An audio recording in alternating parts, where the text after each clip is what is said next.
इतों पहली है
बैठे रहो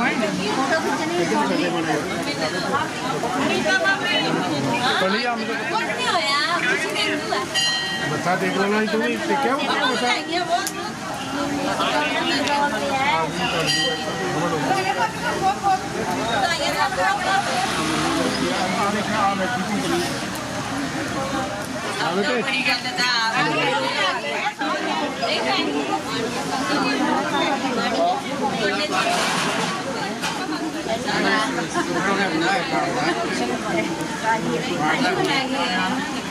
पहले तो परंपरा ही है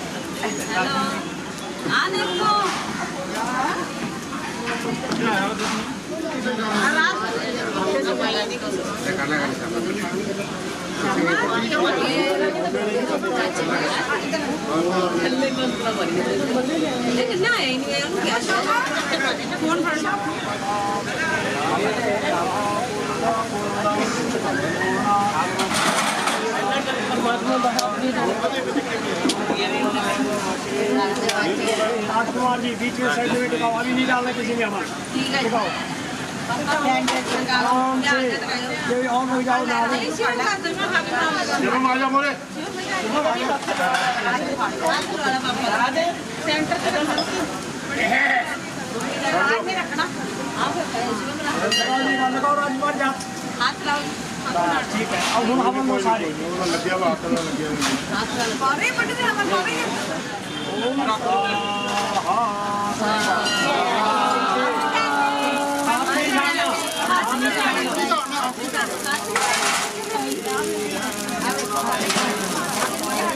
हेलो जी राजकुमार जी बात करिए जी का बताओ ये पूरा ही पड़ा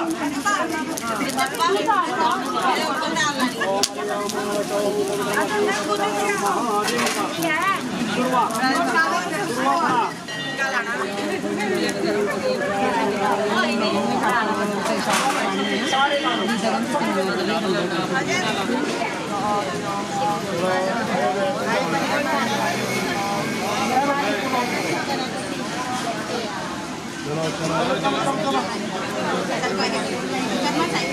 ज्यादा हो गया मैम आगे तो भाई चला उड़े आजा बच्चा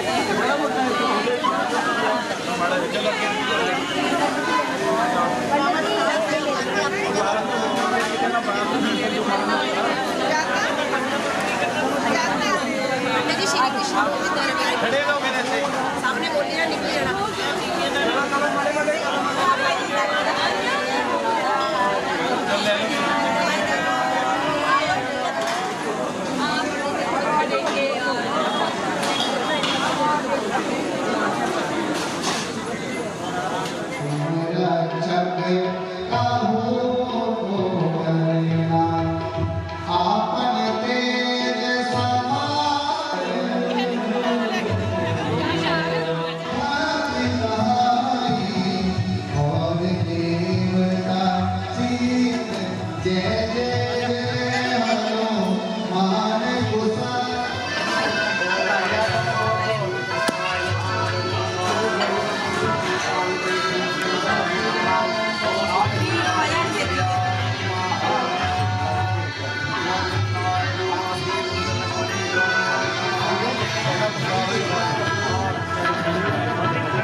साधित चरण कमल मकरंदा भक्त जनमानस निवासा श्री रामचंद्रा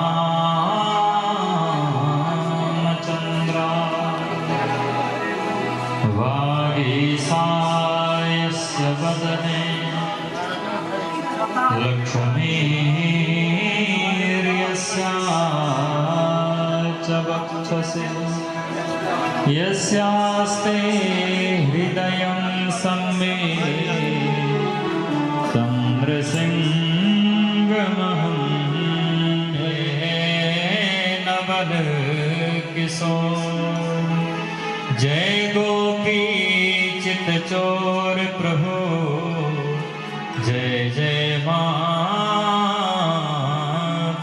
चोर शब्दारन को छाड़ के आया तेरे दार हे वृषभानु की लाडली तो मेरी ओर निहार भक्त भक्ति भगवंत गुरु चतुर नाम बपुए इनके पद बंदन किए नासत विघ्न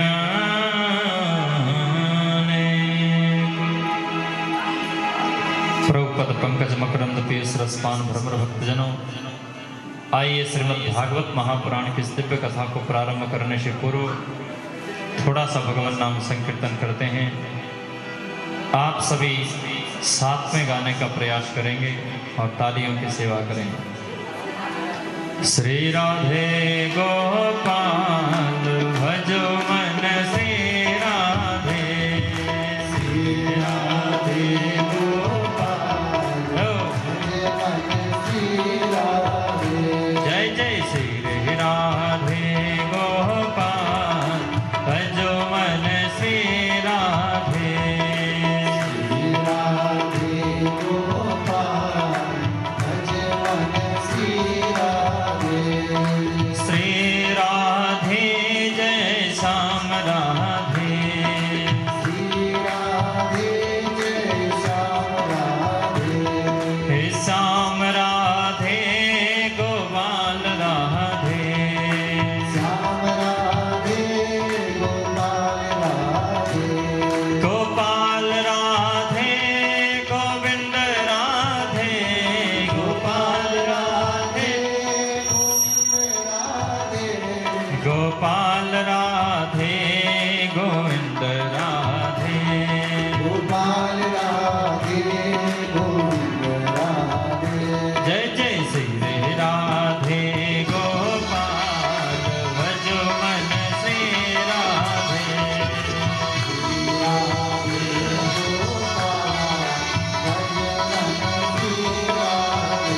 जय जय श्री राधे गोपाल भजो मन श्री राधे,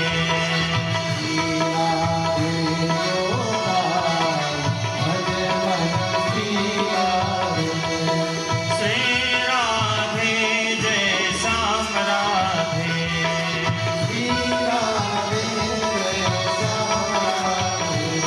हे श्याम राधे गोविंद राधे,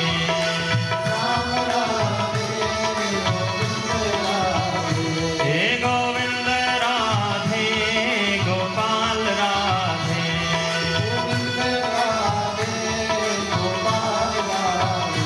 जय जय श्री राधे गोपाल भजो मन श्री राधे,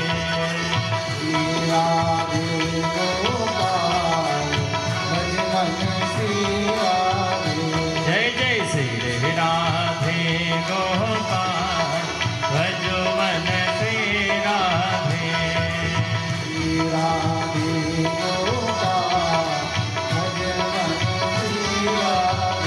जय जय श्री राधे गोपाल भजो मन श्री राधे,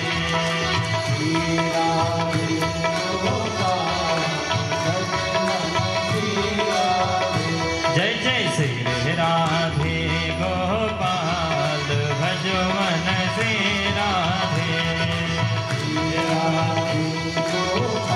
जय हो श्री राधे जय श्याम राधे, श्री राधे जय हे श्याम राधे गोपाल राधे,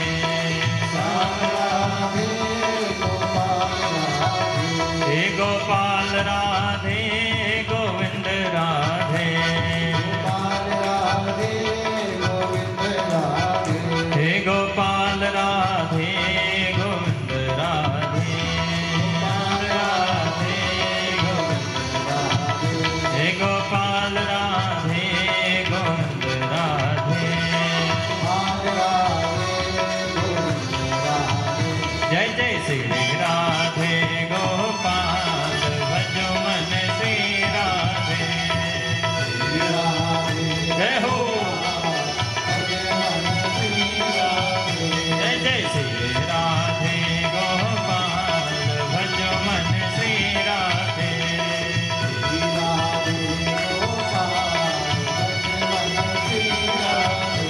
हे भजो मन श्री राधे, भजो मन श्री राधे, हे जपो मन श्री राधे, जपो मन श्री राधे, हे भजो मन श्री राधे। गौरीय पुराण प्रसंग पुरुषोत्तम भगवान की, श्रीमद्भागवत महापुराण की, श्री सुखदेव जी महाराज की, श्री वेदव्यास भगवान की, श्री सतगुरुदेव भगवान की, श्री वृंदावन बिहारी लाल की, श्री जुगल जोड़ी सरकार की, श्री राधा रानी सरकार की, श्री सीतारामचंद्र भगवान की, श्री हनुमान जी महाराज की, श्री शंकर भगवान की, जगत जननी जगदम्बा माता की, श्री गौ माता की, श्री तुलसी माता की, पतित पावनी गंगा मैया की, जगत गुरु श्री चंद्र भगवान की, श्री बाबा बीरमदास जी महाराज की, श्री माई ज्योनिदास जी महाराज की, श्री बाबा राम जी दास जी महाराज की, श्री बाबा श्रवणदास जी महाराज की, श्री कुलादेव पीर महाराज की, श्री स्वामी दयाल दास जी महाराज की, श्री महंत श्री भगवान दास जी महाराज की, सभी संत जनों की, सभी भक्त जनों की, महानिर्वाण पद की जय जय श्री राधे, जय जय श्री राधे, जय जय श्री राधे श्याम। परात्पर अखिलेश्वर अकारण करुणा वरुणालय अखिलांड कोटि ब्रह्मांड नायक नंद नंदन ब्रिचंद आनंद कंद सच्चिदानंद घन भगवान श्री कृष्ण के श्री चरणों में सहस्र कोटि नमन करते हुए पूज्य श्री सद्गुरुदेव भगवान शंकर जगत जननी मां जगदम्बा, जगत गुरु भगवान श्री चंद्र, पूज्य बाबा श्रवणदास जी महाराज, पूज्य श्री स्वामी जी महाराज, पूज्य बाबा श्री महंत श्री भगवान दास जी महाराज और महाराज जी के समस्त गुरु भाई, आगंतुक समस्त संत वृंद, आप सभी संत जन भक्त जन भक्ति स्नेहवती माताएं, आप सभी का यथा योग्य दंडोत प्रणाम निवेदन करते हुए इस परम पवित्र काठगढ़ डेरे के इस परम पवित्र स्थान में पूज्य बाबा श्रवणदास जी महाराज के इस तपस्थली में बैठकर सभी महान विद्वान आचार्य महापुरुष संत महंत सभी की चरण सन्निधि में बैठ करके आनंद परिवार के मनोरथ से श्रीमद् भागवत महापुराण की दिव्य कथा के माध्यम से जीवन का सर्वोत्कृष्ट लाभ सत्संग हमें प्राप्त हो रहा है। हम लोग कितने भाग्यशाली हैं। आज इस कथा का 7वां दिवस है। बिना किसी शोधन के, बिना किसी पूर्व विचार के और हनुमान जी की जयंती पर इस महायज्ञ की पूर्णता हो रही है। प्यार से बोलो जय श्री राम। इसे कहते हैं भगवान का दिया हुआ मुहूर्त। हमें पहले भी ये नहीं था, ऐसा मतलब विचार में नहीं था कि हनुमान जयंती उसी दिन पड़ रही है जिस दिन ये कथा की वार्ता हुई थी महाराज जी से। और जब बाद में पता चला तो बड़ा आनंद रहा कि भाई बहुत अच्छा है। हनुमान जयंती का दिन जो है लोगों को ढूंढ कर नहीं मिलता, हमको बिना ढूंढे मिल गया। भगवान श्री राम के परम पावन भक्त श्री हनुमान जी महाराज की आज जयंती है, उनका जन्मोत्सव है, प्राकट्योत्सव है। आज ही के दिन भगवान शंकर के रुद्र अवतार भगवान श्री हनुमान जी महाराज अंजना के गर्भ से उनका प्राकट्य हुआ। और यही भगवान की कृपा है। पूर्णमासी का दिन और श्री हनुमान जी का प्राकट्य उत्सव इसी परिप्रेक्ष्य में समय बहुत कम है, कथाएं बहुत ज़्यादा हैं। बस और लोगों से मेरी थोड़ा सा विनम्र प्रार्थना ये है कि आगे आने की ज़रूरत नहीं है और मत्था आप किनारे से भी टेक करके सीधे निकल सकते हो। और बल्कि कोई कार्यकर्ता हमारी आवाज़ सुनो तो वहीं परात वरात किस व्यवस्था करके इधर से एक रस्सा लगा दो जो आगे ना आने पाए। आप यहीं आकर के खड़े हो जाते हो, फिर अपना वहीं से खुला लेने लग जाते हो। अगर है तो इधर से एक ऐसा रस्सा लगा दो जो आगे ना आए, अपने वहीं से मत्था टेको, निकल जाओ। प्यार से बोलो जय श्री राधे। भगवान की अनेक कथा, अनेक लीला हम सब ने श्रवण की है।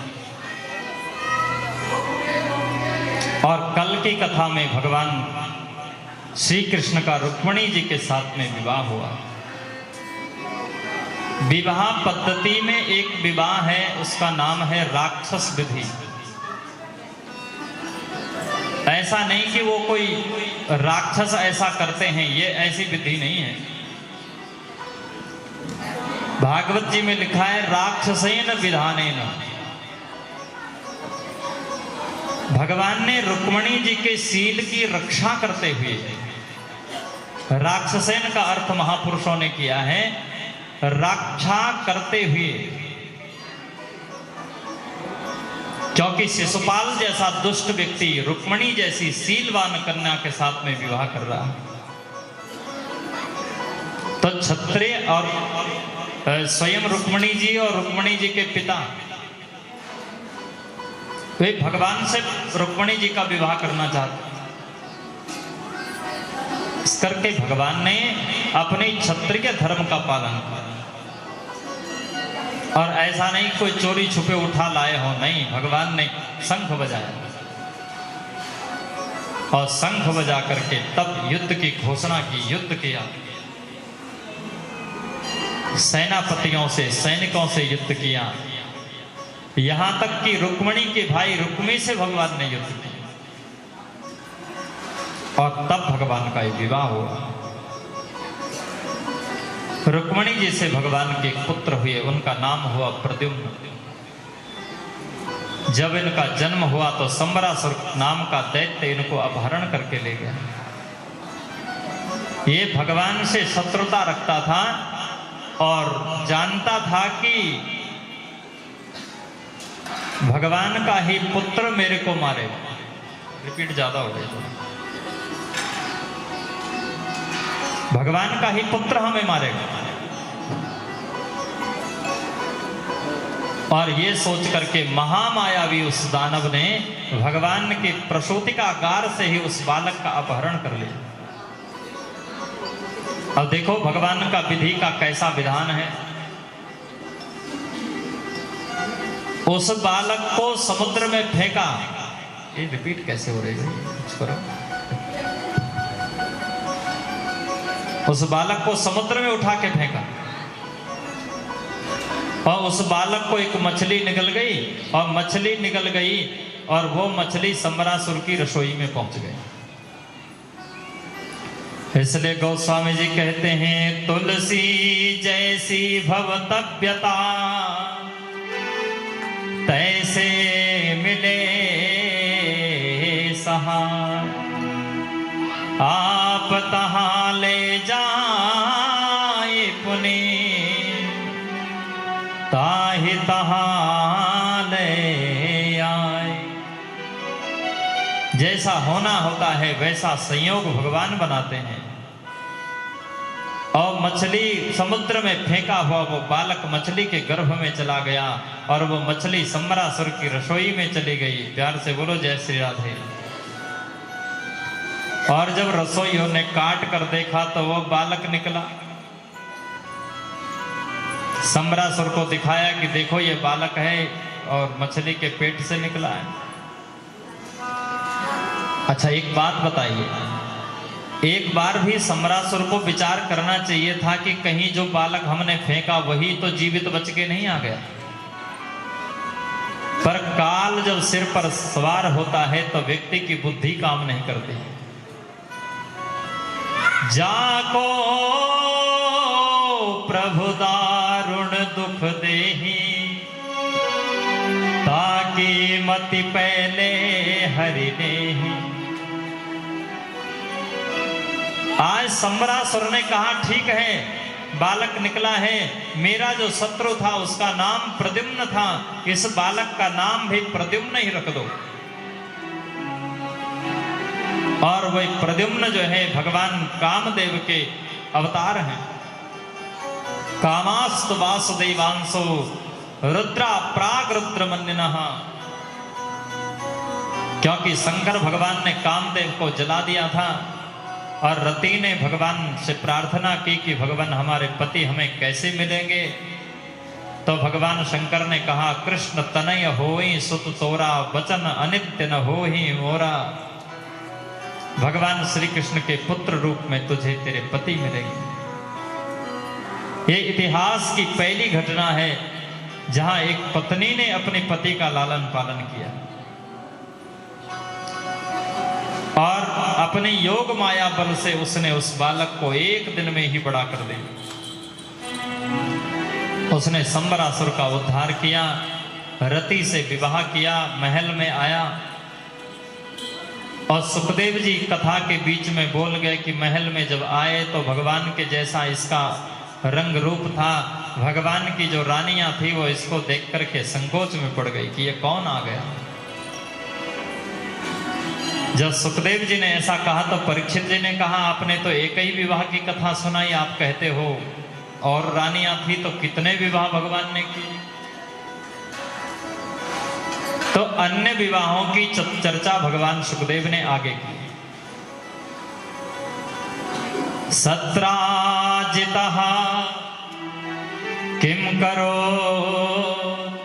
भगवान कृष्णस्य किल्बिषम्। सत्राजित नाम का यादव है, उसने भगवान का क्या अपराध किया। और जब अपराध कर ही दिया था तो फिर अपनी बेटी का विवाह क्यों किया। ये कथा आप हमें विस्तार से सुनाई। देखो, किसी देवी देवता की उपासना में कोई दोष नहीं है। आपको जहां मन लगे, जहां अच्छा लगे, जो देवता में मन लगे उस देवता की उपासना करने का सबको अधिकार है। परंतु भगवान का विद्रोह करके तब किसी की उपासना करना, भगवान को छोड़ करके तब किसी दूसरे की उपासना करना, उसकी उपासना कभी सफल नहीं हो सकती है। प्यार से बोलो जय श्री राम। क्योंकि वासुदेव तज अर्क उपास्यो, सत्राजित मणि लीनो, बंधु सहित भयो निधन आपनो, जग उपहास सुकीनो। भगवान को छोड़कर भगवान सूर्य की उपासना की, क्या मिला। अपने आप मरना पड़ा, अपने भाई को मरवाना पड़ा और दुनिया भर में निद्दर चित्तर हुई जो अलग, उपहास हुआ सो अलग। सत्राजित ने भगवान सूर्य की उपासना की और सूर्य भगवान ने उसे समयंतक नाम की मणि प्रदान की। और समयंतक मणि लेकर के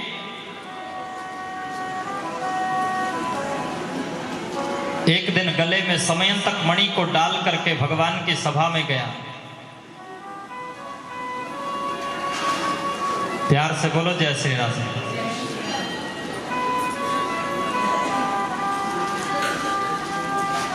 और भगवान ने इसको देखा, पूछा भैया ये मणि कहां से लाए। बोले हमने भगवान सूर्य की बड़ी उपासना की है तो ये मणि मिली है।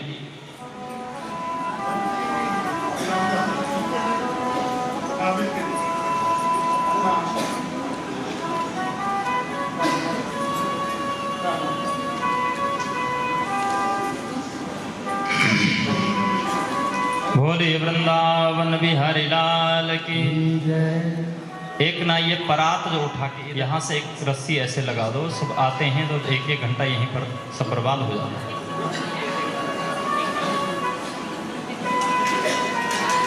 देखना जरा, करना कोशिश इसे।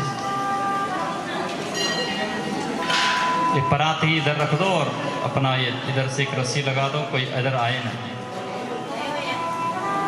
गए हैं।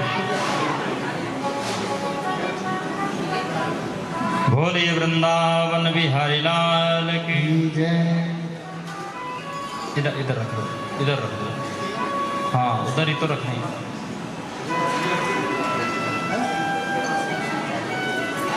समस्या है।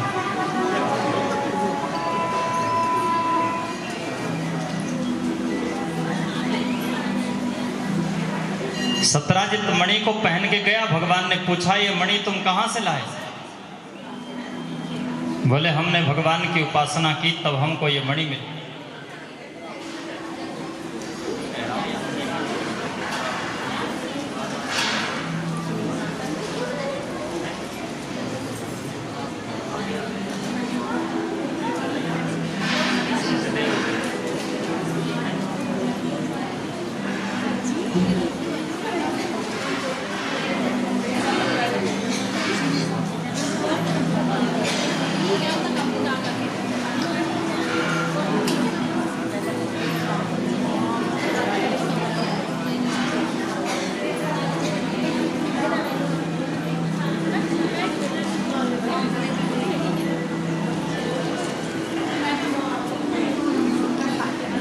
भगवान ने कहा, ये मणि तेरे पास क्या कर रही है?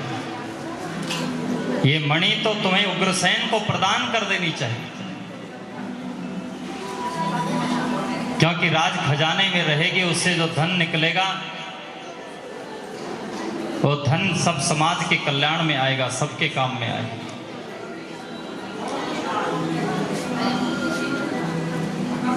और महाराज उसने कहा, मणि हमने ली, उपासना हमने की, भला हम क्यों दें? तो भगवान ने कहा, चलो कोई बात नहीं, तुम्हारी मर्जी, नहीं देना तो ना सही भैया। अब तो एक दिन क्या हुआ, इसका भाई उस मणि को लेकर के चला और घोड़े में बैठ करके महाराज वो वन की ओर चला गया शिकार खेलने के लिए। और वहां उसे एक सिंह ने मार दिया और सिंह भी के पंजे पर वो मणि फंस गई और उस सिंह को भी एक रीछ ने मार दी।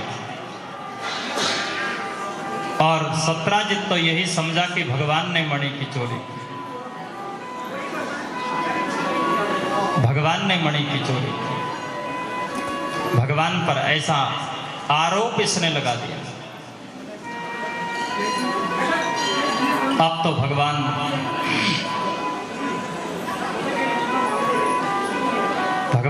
चाहते तो उसे दंडित कर सकते थे, लेकिन भगवान ने सोचा ऐसे ही दंडित करेंगे तो फिर जैसा मेरे पर जो कलंक लगा है वो कलंक ऐसे मिटाई नहीं जाए। पहले मुझे अपने कलंक का निर्वहन करना पड़ेगा, निर्वासन करना पड़ेगा। पहले अपने कलंक का निर्वासन करना पड़ेगा। सो अक्रूर आदि की सेना को लेकर के भगवान गए। प्रसेन को मरा हुआ देखा, मणि नहीं मिली। सिंह को मरा हुआ देखा तो मणि नहीं मिली। और जब एक गुफा में घुसे, अंधकार से भरी हुई गुफा थी और उसमें एक कन्या उस मणि के साथ में खेल रही थी।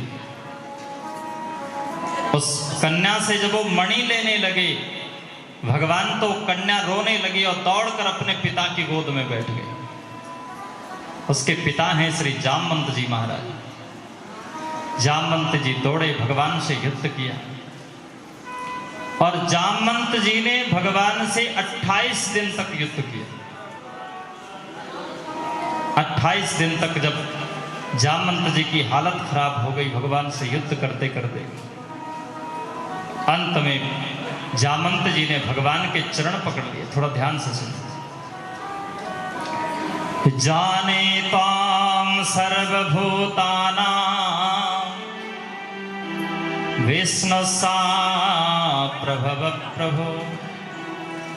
हे भगवान, मैं आपको जान गया हूं, आप ही श्री राम हैं, आप श्री कृष्ण हैं, आप नारायण हैं। भगवान बोले तुमने बहुत देर में पहचाना, इतने दिन तक मार खाते रहे, पहले पहचान जाते थोड़ा मारपीट कम होती। जामवंत जी बोले मैं अज्ञ जीव हूं, मैं नहीं पहचाना, बात समझ में आती है, पर भगवान आप तो सर्वज्ञ परमात्मा है, आपने हमें क्यों नहीं पहचाना। भगवान बोले तुमने वरदान मांगा था कि हम तुमसे युद्ध करें। राम जन्म में जब जामवंत के युद्ध की इच्छा पूरी नहीं हुई तो भगवान से युद्ध करने की मांग की। भगवान ने कहा कोई बात नहीं, युद्ध करेंगे, पर इस समय तो हम तुम्हारे स्वामी हैं, तुम हमारे सेवक हो, और स्वामी को सेवक से युद्ध नहीं करना चाहिए, इसलिए मैं तुम्हारे साथ में युद्ध नहीं कर सकता, पर अगले जन्म में जब कृष्ण जन्म में हम आएंगे तो तुम्हारे साथ में युद्ध करेंगे। भगवान ने इच्छा पूरी की और जामवंत जी ने अपनी पुत्री जामवंती का विवाह भगवान से किया और दहेज के रूप में वो मणि प्रदान की। प्यार से बोलो जय श्री राधे। जामवंती जी को लेकर, मणि को लेकर भगवान द्वारिका में आए। सत्यराजित ने भी बड़ा शर्मिंदा हुआ, बड़ी ग्लानि इसको हुई, और सत्यराजित ने भी अपनी पुत्री सत्यभामा का विवाह भगवान से किया। ये भगवान के 3 विवाह हुए और फिर एक विवाह भगवान का कालिंदी जमुना जी की पुत्री, ये सूर्य भगवान की पुत्री जमुना जी यानी कालिंदी जी के साथ में, एक विवाह भगवान का नागनजित्ती के साथ में हुआ, सत्या के साथ में हुआ, भद्रा के साथ में हुआ। कुल मिला के भगवान के 8 विवाह हुए और भौमासुर की कैद में रहने वाली 16,100 कन्याओं से भगवान ने एक ही बार में उनको छुड़ा करके भगवान ने विवाह किया, क्योंकि संसार का कोई व्यक्ति उन्हें स्वीकार करने को तैयार नहीं था। तो भगवान ने सोचा कि चलो जिसका कोई नहीं उसका हम तो हैं, और भगवान ने उन 16,100 कन्याओं को अपना लिया। कितने विवाह हो गए? 16,108। ये कौन है? 1,00,000 मंत्र हैं वेद के। उन वेद के 1,00,000 मंत्रों में भी 80,000 मंत्र कर्मकांड के हैं और 4,000 मंत्र ज्ञान कांड के हैं और 16,000 मंत्र उपासना भक्ति कांड के। तो 16,000 उपासना भक्ति कांड के जो मंत्र हैं वे भगवान की 16,000 पत्नियां, और कृष्ण भक्ति का प्रतिपादन करने वाले 100 उपनिषद वे भगवान की 100 पत्नियां, और 8 प्रकृतियां भूमि रापो नलो वायु खम मनो बुद्धिरेव च अहंकार यम्मे भिन्ना प्रकृतिरष्टधा। भूमि, वायु, अनल, मन, बुद्धि, चित्त, अहंकार आदि 8 प्रकार की जो प्रकृतियां हैं वह भगवान की 8 पटरानियां, और एक एक पत्नी से भगवान के 10-10 बेटा हुए। कितने बेटा हुए टोटल? आप खुद ही हिसाब जोड़ लेना बाद में। 16,108 से 10-10 बेटा हुए, एक एक बेटियां हुई, और भरा पूरा भगवान का परिवार है।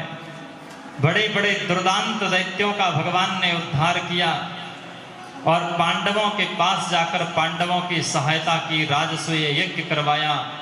पांडवों ने जुआ खेला, उसमें हार गए, भगवान ने वहां भी रक्षा की, द्रौपदी की रक्षा की, और 18 दिन तक पांडवों और कौरवों का महान महाभारत का युद्ध हुआ, और उस युद्ध में भगवान ने पांडवों को धर्म को विजय श्री प्रदान करवाई। ये महाभारत की कथा सुनकर के राजा परीक्षित का मन थोड़ा खराब हो गया।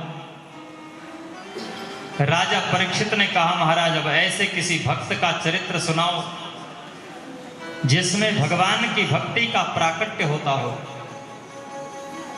तब श्री सुखदेव जी महाराज ने एक महान भक्त श्री सुदामा जी महाराज का चरित्र प्रकट किया। कृष्णस्यासीत् सखा कश्चित् ब्राह्मणो ब्रह्मवित्तमः विरक्त इंद्रियार्थेषु प्रशांतात्मा जितेंद्रियः। भगवान के वे मित्र हैं, भगवान के सखा हैं। कृष्णस्यासीत सखा कश्चित्, और ब्राह्मण हैं, सामान्य ब्राह्मण नहीं है, ब्रह्म को जानने वाले ब्राह्मण हैं।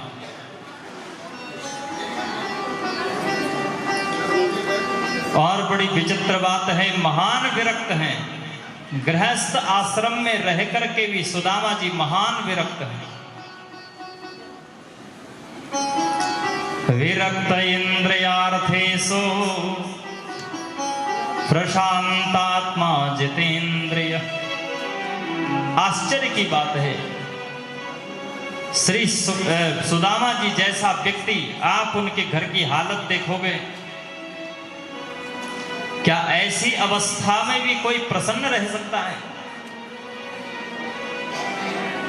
यही जीवन का सबसे बड़ा, यही भगवान के भजन का सबसे बड़ा महान, सबसे बड़ी महानता है। यही भगवान के भजन की सबसे बड़ी विशेषता है। अत्यंत विपन्नता, और उस अत्यंत विपन्नता में भी सुदामा जी महाराज अत्यंत प्रसन्न है। प्रशांत आत्मा जितेंद्रिय।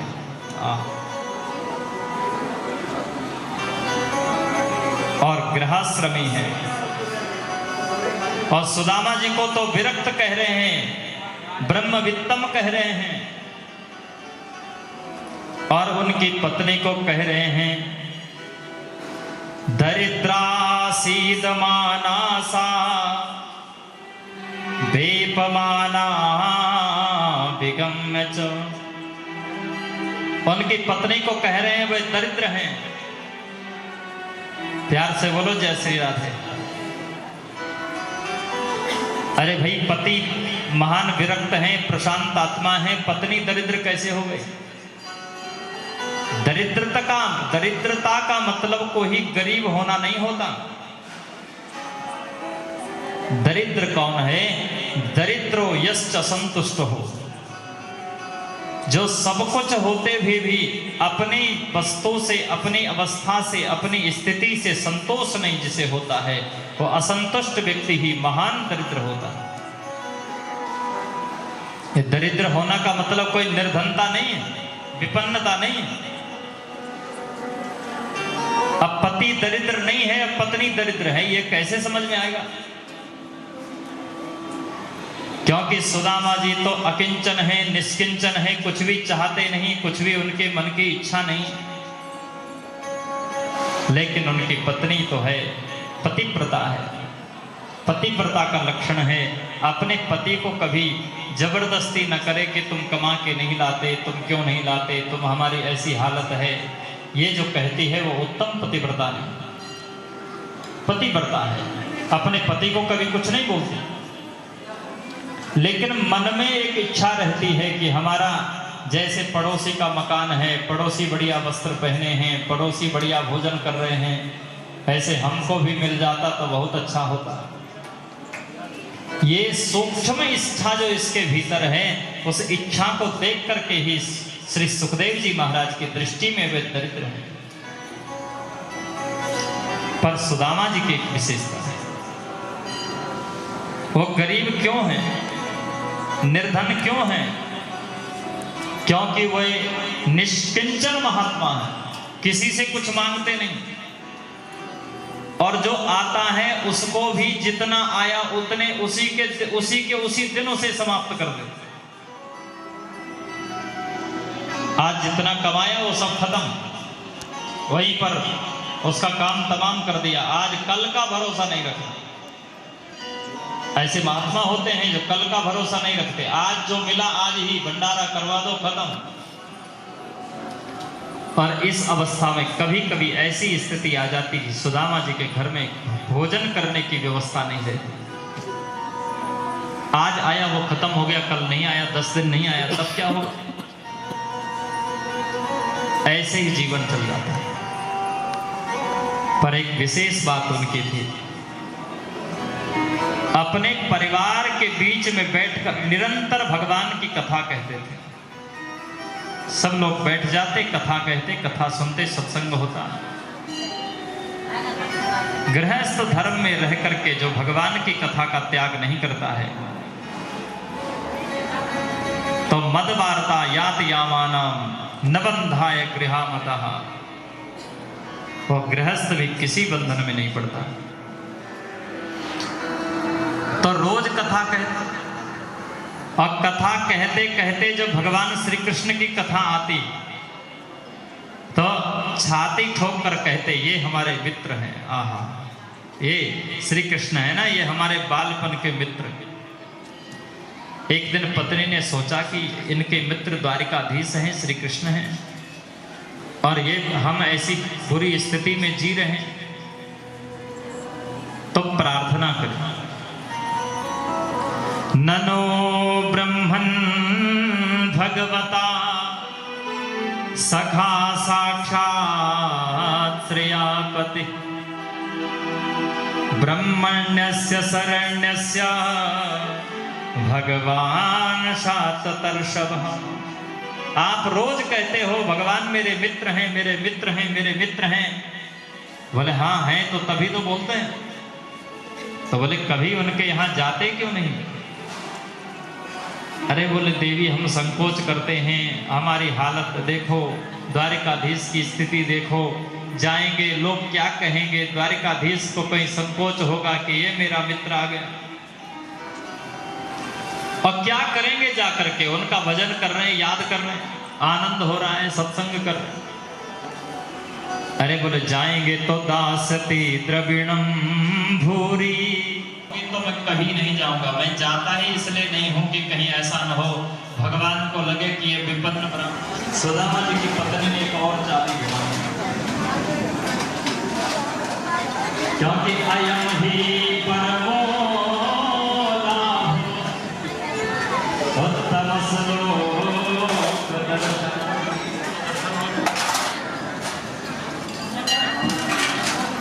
सुदामा जी के मन में दर्शन की लालसा तो थी, पर जाऊं कैसे? भगवान के पास तो कभी खाली हाथ नहीं जाया जाता।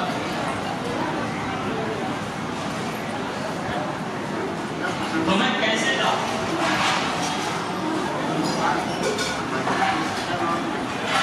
यदि संचित्य मनसा गमनाय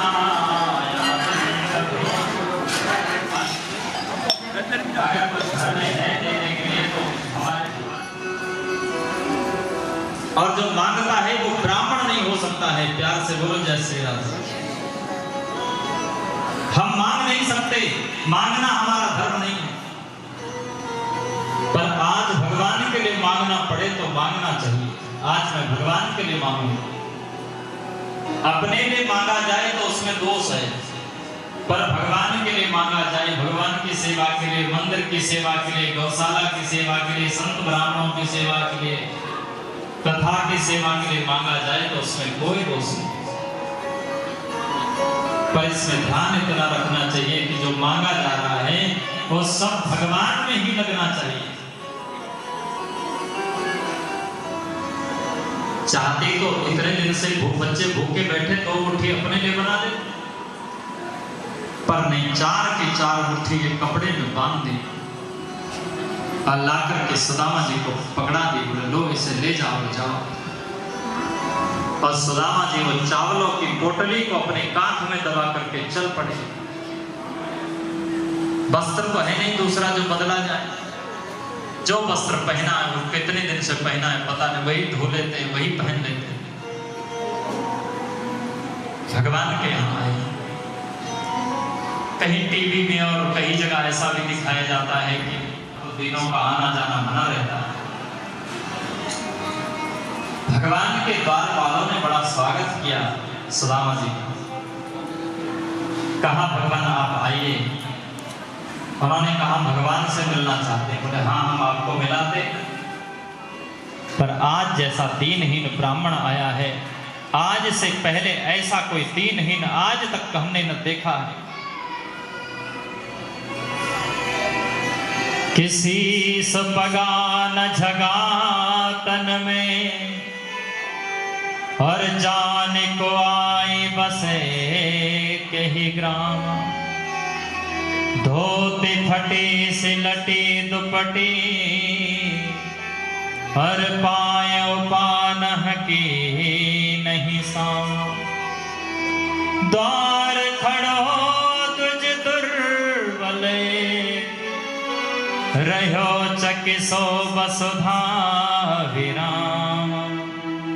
पूछत दीन दयाल को धाम, बतावत आपन नाम सुदामा। ऐसा विपन्न ब्राह्मण हमने आज तक नहीं देखा। उसके सिर पर पगड़ी नहीं है, तन पर कोई वस्त्र नहीं है, एक धोती है वो भी न जाने कितनी जगहों से फटी हुई है। लगता है बड़ी दूर से आया है, इसलिए उसके शरीर कृशकाय हो गया है, भूख प्यास से निडाल है, व्याकुल है। आपका पता पूछ रहा है और आपका महल पूछ रहा है। ये देख करके आश्चर्यचकित हो रहा है। क्या नाम बताया? भगवान सावधान हो गए। बतावत आपन नाम सुदाम।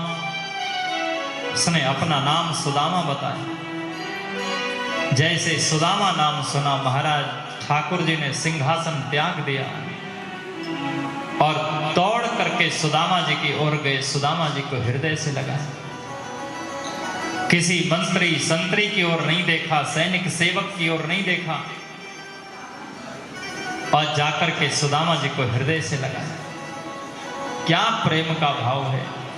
भगवान बड़ी सहजता से सुदामा जी को हृदय से लगा रहे हैं, गले लगा रहे हैं। कहीं ऐसा न हो ये दुबला पतला ब्राह्मण है, मैं हृष्ट पुष्ट मेरा शरीर है, मेरे शरीर से कहीं सुदामा जी को चोट ना आ जाए, कष्ट ना हो जाए। और सुदामा जी भी बड़ी सहजता से भगवान को हृदय से लगा रहे हैं कि अरे मैं तो ब्राह्मण रूखा सूखा हड्डी हड्डी निकली हुई है, भगवान तो बड़े कोमलांग हैं, भगवान का शरीर तो बड़ा कोमल है, कहीं ऐसा न हो भगवान के शरीर पर आघात लग जाए। और सुदामा जी के कंधे पर भगवान ने हाथ रखा। हाथ रख करके महल में ले आए। जिस सिंहासन पर स्वयं बैठते थे उसी पर बिठा और स्वयं चरणों में बैठकर ऐसे चरण दबाने लगे। रुक्मणी आदि रानियां सोचने लगी कि मन्नेन कृतं पुण्यम अवधूतेन भिक्षुणा, श्रियाहीनेन लोकेस्मिन् हरहितेनाधमेन च। अरे इस अवधूत भिक्षुक ब्राह्मण ने क्या पुण्य किया होगा कि आज श्रीपति भगवान श्री कृष्ण आज इसे ऐसे गले से लगा रहे हैं, अपने ही सिंहासन पर विराजमान कर रहे हैं। भगवान समझ गए इनके मन में ये ब्राह्मण के प्रति, सुदामा जी के प्रति, भक्त के प्रति एक हीन भावना उत्पन्न हो रही है। सबसे बड़ी रानी रुक्मणी जी को आदेश दिया, जाओ जल भर के लाओ। ये ब्राह्मण के पंडित जी के चरण धोने हैं, सुदामा जी के चरण धोने। रुक्मणी जी समझ गए अभी कोई सामान्य व्यक्ति तो नहीं, जिनके चरण धोने का जल लाने की आज्ञा मुझे सबसे बड़ी रानी को दी जा रही है, अब वो कोई सामान्य व्यक्ति तो नहीं। सुदामा जी रुक्मणी जी चरण धोने के लिए जल लेकर के आई। भगवान ने सुदामा जी के चरणों को अपने हाथों में लिया और जब चरणों को देखा तो हजारों बिवाइयां फटी हुई है, रिस रिस कर खून बह रहा है, हजारों कांटे चुभे हुए हैं, कंकड़ पत्थर बैठे हुए हैं और बिल्कुल दुर्दशा हो रखी है चरणों की। ऐसा बेहाल देखा भगवान ने। करुणा निधान भगवान की करुणा जागृत हो गई। ऐसे बिहाल बिबाइन सो पग कंटक जाल लगे पुनि जोय, हाय महादुख पाय सखा, तुम आए ते न किते दिन खोय। देख सुदामा की दीन दशा, करुणा करके करुणा निधि रोए। पान परात को हाथ छुयो नहीं, नैनन के जल सो पग धोए। भगवान ने सुदामा जी के चरणों को देखा, करुणा धान भगवान का हृदय द्रवित हो गया और भगवान के नेत्रों से झरझर झरझर आंसू गिरने लगे।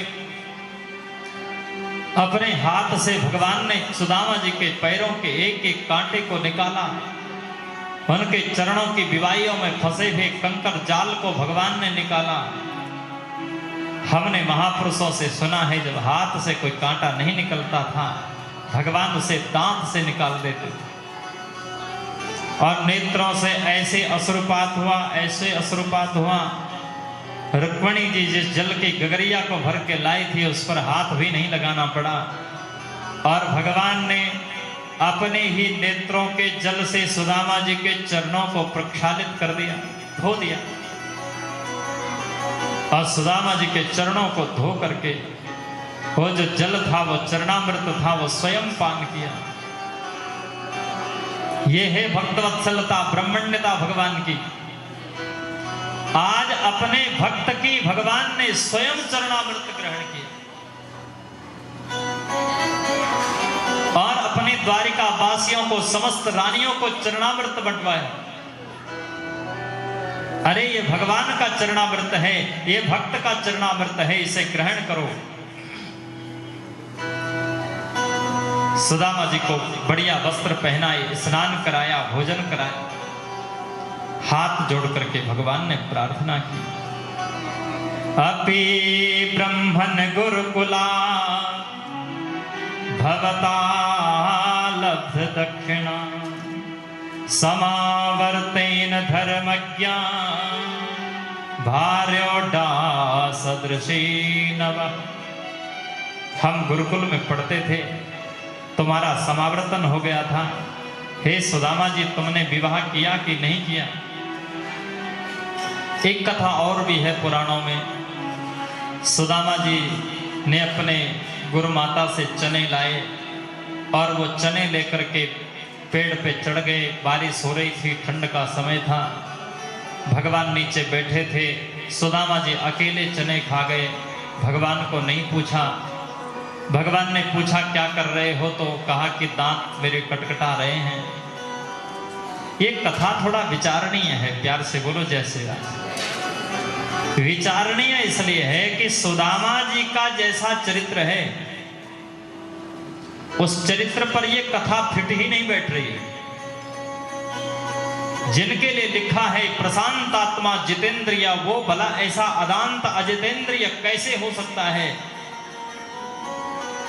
कि गुरु माता के दिए हुए चना बिना भगवान को पूछे स्वयं खा जाए। और जो ऐसा कृत्य करता है, भगवान उसको ऐसा प्रेम करें, ये कैसे हो सकता है? और जो ऐसा कृत्य करे, इसके मन में इतनी भक्ति उत्पन्न हो जाए, ये भी नहीं हो सकता। तब इस कथा का रहस्य क्या है? एक महापुरुष से हमने सुना, उन्होंने इस कथा का रहस्य बताया। प्यार से बोलो जय श्री राम। क्योंकि गुरु माता ने जब वो चने दिए, ध्यान से सुनना जरा कथा को, बहुत काम की बात बता रहे हैं। गुरु माता ने जब वो चने दिए तो एक ही पोटली चना जो है गुरु माता के घर में थी, और बालकों से कहा कि जाओ बेटा, तुम वहां से तैयारी करके आओ और तुमको लकड़ी लेने के लिए जाना, संविधा लेने के लिए जाना है, तो हमसे थोड़ा सा कलेवा लेकर के साथ में खाने के लिए कुछ लेके जाना। एक ही पोटली चना गुरु माता के घर में थी और उसी समय वहां पर जो है दुर्वासा जी का आगमन हो गया। दुर्वासा जी ने हाथ आगे किया और कहा, भिक्षान देहि, हमें भिक्षा दो। गुरु माता ने विचार किया कि मेरे घर में तो एक पोटली चना है बस, और कुछ है ही नहीं। अगर ये पोटली मैंने इन महात्मा को दे दी तो हमारे बेचारे बच्चे, माता के भीतर वात्सल्य होता है, वो बेचारे छोटे छोटे बच्चे हैं, वो क्या खाएंगे। बच्चों को भूख ज्यादा लगती है, ये तो महात्मा हैं, योगी हैं, 2-4 दिन नहीं भी खाएंगे तो भी चल जाएगा। और गुरु माता ने कह दिया कि हमारे घर में देने के लिए कुछ नहीं है महात्मा, अभी आप चले जाओ। दुर्वासा जी ने ध्यान लगा के देखा तो चना समझ में आ गया कि चना रखा है, और बालकों के मोह के कारण ये माता हमको नहीं दे रही है। अब ये बात जैसे ही दुर्वासा जी को त्योरी चढ़ गई, क्रोध आ गया, और दुर्वासा जी ने श्राप दे दिया कि हे माता, तूने जिन बालकों के मोह के कारण वो चने हमें नहीं दिए हैं, अगर जो भी उन चनों को खाएगा वो जीवन में दरिद्र हो जाएगा, निर्धन हो जाएगा, विपन्नता उसे घेर लेगी, हजारों दुखों और कष्टों का सामना उसे करना पड़ेगा। अभी कृष्ण नहीं आए थे, पर सुदामा जी सामने से आ गए थे, और उन्होंने दुर्वासा जी को श्राप देते हुए सुन लिया। बस फिर तो सुदामा जी ने चुपके से वो चने माता जी से ले लिए, और सुदामा जी ने सोचा कहीं मेरे मित्र को आपत्ति विपत्ति न देखनी पड़े, कष्ट न सहन करना पड़े, अकेले ही वो सारी विपत्ति को अपने ऊपर ले लिया। ये है भक्ति,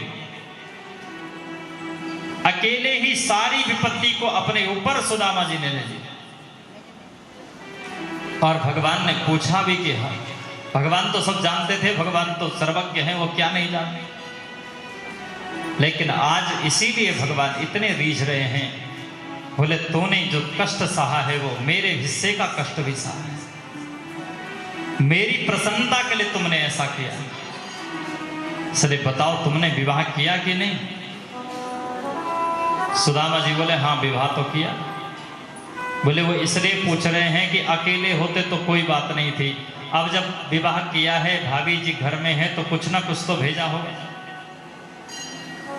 अरे कुछ बना के भेजा होगा, कोई कपड़ा लत्ता कुछ तो हमारे लिए भेजा होगा भाभी ने।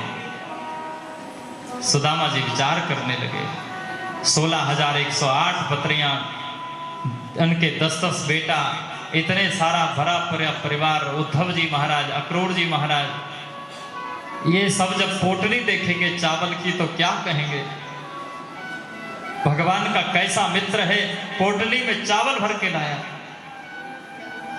इस कारण पोटली छुपा दी, बात को घुमाने लगे, झूठ भी नहीं बोल सकते। बार बार भगवान घुमा फिरा करके वही बात कहते हैं।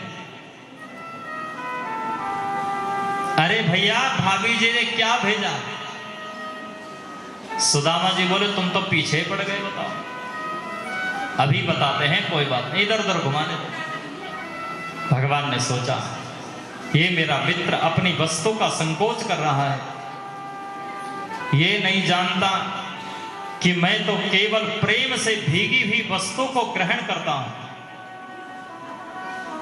तुम्हारी वस्तु कितनी कीमती है, कितनी मूल्यवान है, कितनी बहुमूल्य है, इससे हमें कोई मतलब नहीं। इसलिए भगवान कहते हैं पत्रम पुष्पम फलम तोयम, फूल चढ़ा दे, कोई जल चढ़ा दे, कोई फल चढ़ा दे, जंगल का फल चढ़ा दे, हम तो वही स्वीकार करते हैं।